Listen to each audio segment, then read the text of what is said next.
Sun Tzu disait dans l'art de la guerre que les chars gagnent avant de combattre et les ignorants combattent pour gagner. C'est pourquoi Abraham Lincoln avait l'habitude de dire que si j'ai 1 heure à couper un arbre, je prendrai 55 minutes pour aiguiser ma hanche. Tout ça pour vous dire que le business dépend de la préparation. Soyez préparés et vous serez censé affirmer Sun Tzu également dans l'art de la guerre. Dans cette vidéo, je vais vous parler des 4 étapes que vous devez respecter avant de débuter dans le business. Les 4 étapes fondamentales que vous devez analyser avant de débuter dans le business. Si vous venez de me découvrir, moi c'est Adama Sawadoro. Dans cette chaîne, je parle régulièrement du business, de l'éducation financière et de la technologie. Si l'une des thématiques vous intéresse, sachez que vous êtes au bon endroit. N'oubliez pas d'activer la cloche de notification pour en profiter des éventuelles vidéos que je partage sur la chaîne. Comme je le disais au début de la vidéo, je vais vous partager les 4 étapes fondamentales que vous devez prendre en compte avant de lancer le business. Et même si vous êtes déjà dans le business, vous pouvez faire un pause, réanalyser en voulant et analyser ces 4 étapes pour pouvoir poursuivre dans le business. Comme l'a si bien dit Sun Tzu, les sages gagnent avant de combattre. Et la première étape que vous devez faire, vous devez d'abord analyser vos forces. Quelles sont les forces que vous avez à votre disposition pour pouvoir lancer le business? Si c'est un restaurant que vous voulez lancer par exemple, il se pourrait même que votre maison est devant, bon, vous êtes dans un quartier lottu et votre maison est devant une grande voie. Donc, vous pouvez décider d'installer votre restaurant devant votre maison. Ça, c'est une force que vous avez à votre disposition. C'est-à-dire que vous ne payez pas le loyer. Donc, vous ne payez pas de loyer puisque votre maison est devant une voie publique. Donc, vous ne payez pas de loyer. Donc, ça, c'est un avantage, c'est-à-dire que vous avez à votre disposition.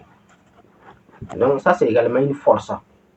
Donc, à chaque fois que vous voulez lancer un business, vous devez d'abord analyser quelles sont les forces que j'ai à ma disposition. Ça peut être au niveau du loyer, ça peut être au niveau de la publicité. Genre, bon, vous avez un ami qui a un compte TikTok de 500 000 abonnés. Si vous avez un ami qui a un compte TikTok de 500 000 abonnés, et tu sais très bien que bon, la manière dont votre relation est, il va accepter de booster ton business sur sa chaîne ou partager tes produits sur sa chaîne afin d'attirer de la visibilité sur tes produits ou sur ton business en particulier. Là, c'est un avantage stratégique que tu as. Donc, on peut connaître ça comme une force. Donc, les forces, ce sont les effets de levier que tu as pour pousser le business. Donc, la deuxième étape maintenant fondamentale que vous devez analyser sont les faiblesses que vous avez. Les faiblesses, c'est-à-dire les menaces. Quelles sont les menaces de votre business? Par exemple, tu peux vouloir lancer un bien et ton papa n'est même pas d'accord. Ça, c'est une menace. Tu dois d'abord savoir, tu dois identifier la menace et soit éliminer, soit trouver un moyen pour éliminer la menace, soit trouver un moyen pour contourner la menace. Dans tous les deux cas, la menace doit être identifiée. Parce que dès lors que la menace n'est pas identifiée, tu ne peux pas atteindre une cible que tu ne vois pas. Donc, le business, c'est la même chose. Dès lors que tu veux lancer un business, tu dois d'abord analyser les faiblesses de la business. Quelles sont les faiblesses? Quelles sont les menaces de mon business? Donc, genre, tu veux ouvrir une boîte de nuit dans un quartier et tu sais très bien que dans le quartier, il y a une mosquée à côté. Donc, la mosquée est une menace pour toi, puisque tu ne peux pas ouvrir une boîte de nuit et à 50 mètres, il y a des mosquées. Or, par exemple, tu sais très bien que la boîte même ferme, généralement, c'est à 4h05 que la boîte ferme. Et à 5h du matin, les musulmans vont aller prier et les filles qui travaillent dans la boîte vont sortir avec les nudités et les gens qui sortent de la mosquée vont voir ça régulièrement, chaque jour. Ils vont te combattre d'une manière ou d'une autre. Ils vont te combattre. Si par eux même la parcelle que tu es même, c'est pas pour toi. Tu es venu louer la parcelle pour faire la boîte. Donc, ils vont forcément convoquer le barrière pour dire que, ah, nous, on ne peut pas voir ça. Chaque 5h du matin, on voit les nudités des filles. C'est inadmissible. Donc, bon, si ton bailleur aussi n'est pas quelqu'un qui a les bras posés, forcément, on va te dégager. Donc, c'est pourquoi regardez même la disposition des maquis, je ne sais pas au hasard. Quand on veut installer un maquis ou une auberge, on étudie le terrain, on fait l'étude géographique ou topographie. Voilà, pour analyser dans tel quartier, il y a combien de maquis. Voilà, c'est en fonction du nombre de maquis qu'on installe l'auberge. Et c'est en fonction du nombre de l'auberge qu'on installe le maquis. Parce que ça va ensemble. On est au maquis et on conclut à l'auberge. C'est comme ça que ça fonctionne. Donc, c'est pourquoi les maquis, on ne s'installe pas ça, on analyse d'abord quelles sont les faiblesses, les menaces. S'il y a une mosquée à côté, on ne va pas installer une boîte de nuit à côté d'une mosquée. La mosquée est une menace pour la boîte. Donc, celui qui veut installer, c'est ça. Donc, il ne va pas le faire. Mais s'il y a un mec qui est à côté, bon, installer boîte de nuit, ou s'il y a une auberge même à côté. S'il y a une auberge à côté, à 50 mètres, tu peux installer ta boîte ici. Donc, ça va ensemble. Puisque la boîte, c'est boîte mosquée et boîte auberge, ça va ensemble. On commence au niveau de la boîte et on conclut à l'auberge. Donc, ça va ensemble. Bon, cela ne veut pas dire que je suis en train d'encourager les gens à investir dans à investir dans les boîtes de nuit ou dans les auberges. C'est un exemple que je prends. Sinon, bon, moi-même, je n'encouragerais pas ça parce que, bon, c'est de l'abêtissement spirituel. Pourquoi investir des millions pour construire des boîtes de nuit? Or, dans les écoles primaires même que nous avons ici sont médiocres. Les enfants étudient à bon. Donc, c'est pas du tout sérieux. Oh, par exemple, dans nos pays francophones, par exemple le Burkina, le Mali, le Niger, le Togo, le Bénin, ou l'Afrique francophone d'une manière générale, tu vas te rendre compte que les boîtes de nuit sont plus beaux, plus jolis que les établissements ou les centres universitaires. Donc, c'est une erreur monumentale. Donc, mais on ne va pas rentrer là-dessus. C'est un exemple que je prends. Donc, tu dois d'abord analyser les faiblesses, c'est-à-dire les menaces même du business. Et troisièmement, maintenant, je vais parler maintenant des avantages. La troisième étape maintenant, c'est de voir quels sont les avantages que j'ai à ma disposition. Les avantages, ça peut être, comme je le disais, ça peut être le local, que tu peux avoir ça gratuitement. Bon, genre, tu as ton frère qui a un local que tu peux aller aussi te débrouiller avec ça et puis placer tes produits. Donc, la troisième étape maintenant, c'est les avantages les avantages vont ressembler aux forces que tu as. Les avantages vont se ressembler au niveau des forces que tu as avant de lancer le business. Donc, ça peut être également, comme je disais, la chaîne et le compte TikTok. Tu connais un ami qui a un compte TikTok de plus de 500 000 abonnés qui va t'aider à exposer le business. Donc, ça aussi, ce sont des avantages que tu as à ta disposition, que tu dois analyser. Mais dans le cas que tu n'analyses pas, ça va être difficile de comprendre le problème ou de comprendre là où il faut vraiment attaquer. Par exemple, au niveau des faiblesses, ça peut être même ton père qui te combat. Beaucoup de personnes ont connu ça. Tu veux lancer un business ou tu veux te lancer dans un domaine et puis même ton parent même te combat. Tu dis que bon, que ça là, ça va pas marcher ou bien en tout cas, souvent il y a une pression familiale qui est là. Donc ça, c'est une menace qui est là pour le business. Donc c'est à toi de voir comment faire pour la contourner parce que tu ne peux pas éliminer la menace. Et tu vas dire que je vais éliminer les membres de ma famille, ça n'a pas de sens. Donc à ce moment maintenant, il faut trouver un moyen maintenant pour contourner maintenant la menace. Donc, au niveau des faiblesses. Donc, les avantages, voir les jeunes au niveau des forces. Et maintenant, la dernière étape maintenant, ce sont les opportunités que tu as à ta disposition concernant le business. Donc, les opportunités aussi, bon, va se ressembler aux avantages d'une manière générale comme ça, puisque ça va ensemble. Les avantages, les opportunités, ce sont les effets de levier que tu as à ta disposition pour lancer le business. J'ai acheté un capital de 1 million ou un capital de 500 000. Bon, ça c'est une force que tu as à ta disposition. Bon, bien vrai que ça n'entre pas dans le cadre des opportunités, mais ça peut être ça aussi. Donc, voilà les 4 étapes fondamentales que je voulais vous partager, que vous devez prendre en compte avant de lancer un business. Et toutes ces étapes doivent être planifiées, analysées, afin d'identifier à chaque point. Premièrement, il y a les forces. Deuxièmement, il y a la faiblesse. Troisièmement, il y a les avantages. Et quatrièmement, les opportunités que vous avez à votre disposition.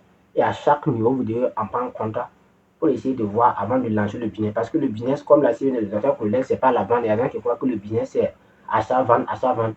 Même le fait que tu lances le business, il y a des gens, bon, imagine tu viens à côté de quelqu'un.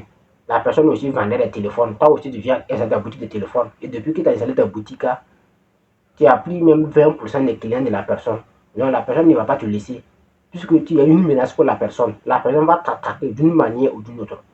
Donc c'est pourquoi le docteur Poulet insiste que le business est spirituel avant d'être physique. Bon, tu as pris 20% des clients de la personne, souvent même 30%, souvent même 40%.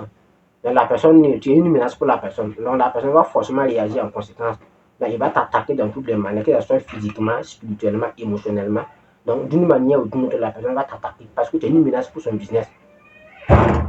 Donc, tous ces aspects doivent être pris en compte. Est-ce que ton business même ne menace pas le bien de quelqu'un d'autre? Si tu te rends compte que le business menace le bien de quelqu'un d'autre, tu dois te préparer en conséquence parce que la personne va t'attaquer. Si la personne ne veut pas t'atteindre physiquement, bon, ça va être très compliqué. Il ne peut pas venir te frapper physiquement. Bon, s'il fait ça même, tu peux le convoquer à la police ou à la gendarmerie. Mais la personne peut décider de t'attaquer émotionnellement. C'est-à-dire, t'attaquer sur Facebook en envoyant des commentaires bizarres sur tes produits.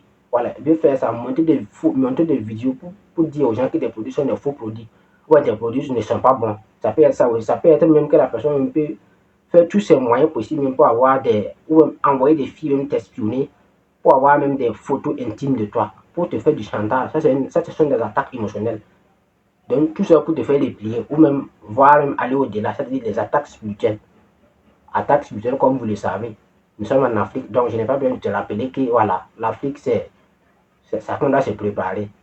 Donc sinon, bon, tu t'attaquer spirituellement, jusqu'à toi, on ne te comprend pas. Il y a des problèmes bizarres, tu ne te sens pas, tout le temps tu es fatigué, tu sors, il y a des accidents, chaque semaine il y a un accident, chaque semaine il y a un accident, chaque semaine il y a un accident. Et puis toi, on ne te comprend pas, le business même ne fonctionne pas. Puisque tu es une menace pour quelqu'un. Depuis que tu es venu sur le marché, tu as pris 30% ou 40%, je dirais même 50% du marché de quelqu'un. Souvent, même ça peut atteindre 80% du marché. La personne fait un chiffre d'affaires de 2 millions ou de 3 millions. Depuis que toi aussi tu as installé ta boutique de téléphone, la personne ne peut même plus vendre 200 000 le mois. Donc bon, il faut donner les gens à la personne. Même si c'est moi-même, bon, il faut me donner les gens si je t'attaque. Parce que tu es une menace pour un business. Moi aussi, j'ai la famille, j'ai une femme et des enfants nourris. Donc toi, tu peux venir avec ton business pour détruire mon business. Donc, tout ce sont des aspects qu'il faut prendre en conséquence. Ces aspects rentrent dans le côté des faiblesses ou des menaces. Et dès lors que tu ne prends pas compte de cet aspect, et puis tu crois que le business seulement, on gagne l'argent, on mange, on fait l'amour, on parle à la plage, à mon frère. C'est pas comme ça. Hein. Le business, c'est pas comme ça. Le business, c'est un monde de l'équerre. C'est comme ça. C'est un monde de l'équerre. Et ce sont les grosses baleines qui vont bouffer les petits. Donc, dès lors que tu rentres sur le terrain, tu dois d'abord commencer sur quel terrain tu joues. Voilà, pour pouvoir te préparer sur tous les plans. Sinon, je suis vraiment désolé, mais tu vas pas durer longtemps sur le business. C'est pas possible. On va t'éliminer, on va t'abattre et on passe au suivant. C'est comme ça. C'est un monde de gens. C'est pas un monde où on vient. C'est pas un monde où on fait de la pitié. C'est pas à l'église ou à la mosquée où on fait pitié. Le business, c'est le business. Dès lors que tu es une menace pour quelqu'un, la personne va t'éliminer d'une manière ou d'une tôt ou tard. La personne va t'éliminer. C'est comme ça. Même les grosses baleines, c'est comme ça. Et le docteur Noubissé a pris l'exemple d'une entreprise au Cameroun qui a fait convenir avec Nestlé. Et puis Nestlé l'a fait couler. C'est comme ça. C'est le business. Il faut l'écraser. L'entreprise vendait aussi des produits, des laits, des laits nido là. L'entreprise vendait ça. C'est une entreprise qui avait un chiffre d'affaires de 2 milliards de francs CFA chaque mois. Mais l'entreprise a fait face à Nestlé. Or, Nestlé, c'est une multinationale. C'est une grosse baleine. Le docteur Korea a expliqué qu'au Cameroun même, il y a des ministres même qui sont actionnaires dans certaines entreprises. Donc même le ministre est actionnaire dans l'entreprise. Et peut-être qu'il y a concurrent de cette entreprise, tu vas couler. Effectivement, c'est ce qui s'est passé. L'entreprise fait un chiffre d'affaires de 2 milliards de francs CFA, mais l'entreprise a commis l'erreur de convaincre Nestlé en justice.